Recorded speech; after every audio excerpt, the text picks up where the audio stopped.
सभी को जय श्री कृष्णा, जय श्री राधे। आपने बहुत अच्छी बात पूछी है। हर आदमी लक्ष्मी की वजह से चिंतित होता है कि लक्ष्मी क्यों नहीं टिकती है। हर एक का एक ही क्वेश्चन होता है कि आमदनी तो बहुत होती है लेकिन धन नहीं टिक पाता है। कोई न कोई जरूर कारण होता है, उस कारण को न जानने की वजह से लक्ष्मी घर में नहीं टिकती है। और कारण क्या होते हैं? अपनी ही गलती के कारण होते हैं जो लक्ष्मी नहीं टिक पाती। सबसे प्रथम हम मंदिर में जाते हैं, भगवान के चरणों में प्रार्थना करते हैं कि लक्ष्मी सदा हमारे यहाँ टिकी रहे।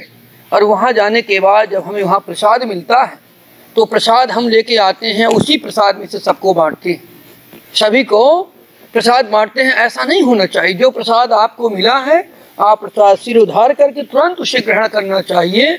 ये सबसे पहला कारण।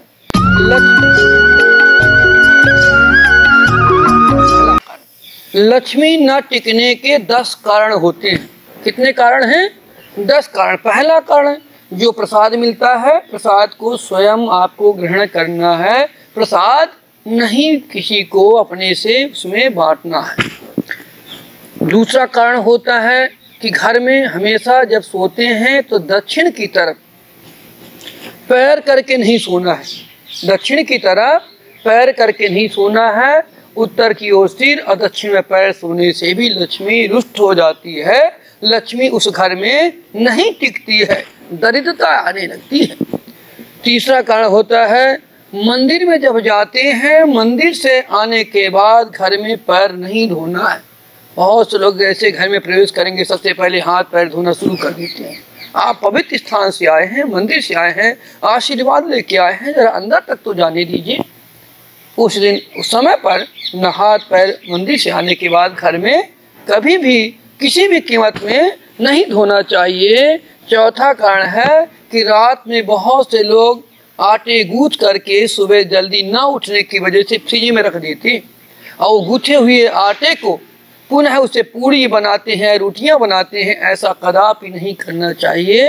अगर ऐसा करते हैं तो घर में लक्ष्मी कभी नहीं टिकेगी। सुबह प्रातःकालीन ही आटे को गूंथें और तत्काल उसे बनाएं।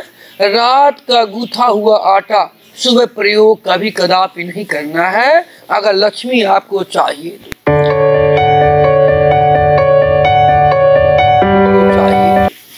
चौथी बात है, सूर्यास्त के बाद कोई भी लेन देन का कार्य न करें। पैसे का ज्यादातर देने का लेने का दिन में कार्य करें।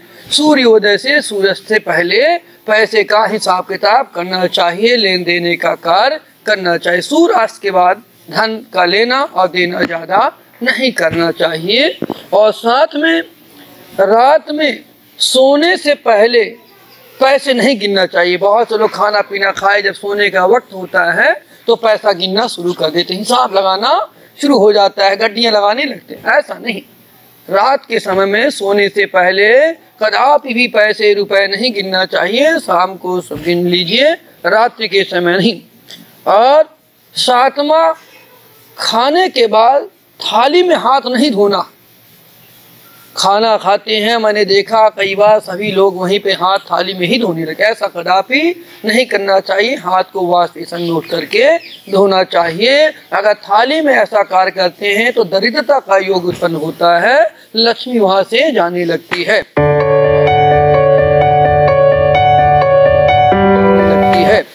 और चौथा, अमावस्या और एकादशी के दिन अपने बाल और शेविंग इत्यादि नहीं काटना चाहिए, न बनवाना चाहिए किसी नाई से, या घर में कभी नहीं, एकादशी और अमावस्या के लिए। और 10वां वचन होता है कि आप जो है झूठे हाथों से पैसे का गिनने लगना, खा रहे हो ले रहे हो एक हाथ से, ऐसा नहीं करना है। पवित्रता के साथ पैसा खाना पीना खाने के बाद करना। झूठे हाथों से किसी भी प्रकार से पैसे का लेन देन, पैसे गिनने का कार्य नहीं करना चाहिए। 10 कारण मैंने आपको बताया, आप करके देखिए। मैं विश्वास देता हूँ आपके यहाँ लक्ष्मी का भंडार भरा रहेगा, कभी लक्ष्मी की कमी नहीं आएगी। आप इन 10 उपायों को अवश्य करिए। और मैं आपको विश्वास के साथ कहना चाहता हूँ कि आपके जीवन पर्यंत लक्ष्मी के साथ भगवान विष्णु जी का भी वास रहेगा आपके यहाँ। और जब विष्णु जी रहते हैं तो वहां से लक्ष्मी तो जाती ही नहीं है।